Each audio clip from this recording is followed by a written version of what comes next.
পহেলা জুলাই থেকে ৩০ জুলাই পর্যন্ত সারা দেশে দেশ করতে জুলাই পদযাত্রা কর্মসূচি পালন করবে জাতীয় নাগরিক পার্টি।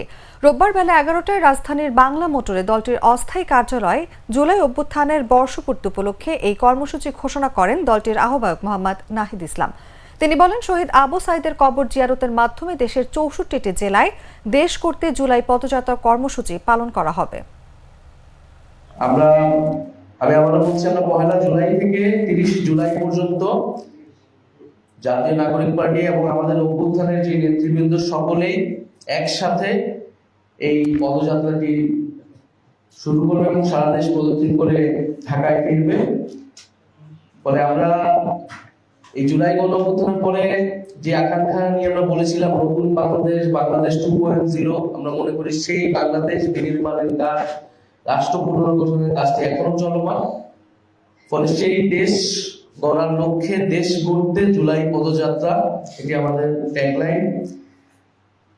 এর মধ্যে আমরা 16ই জুলাই, যেদিন শহীদ আবু সাইদ শহীদ হন, এই জুলাই গণঅভ্যুত্থানের প্রথম শহীদ, এবং তার শহীদ হওয়ার মধ্য দিয়েই আমাদের যে জুলাই গণঅভ্যুত্থান শহীদের যে মিছিল, সেই মিছিলটি আসলে শুরু হয়েছে।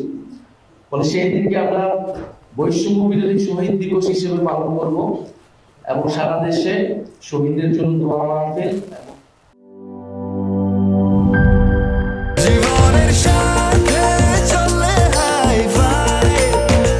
স্বাস্থ্যকর অল টাইম ফ্যামিলি কেক, সব সময় অল টাইম হেলদি লাইফ।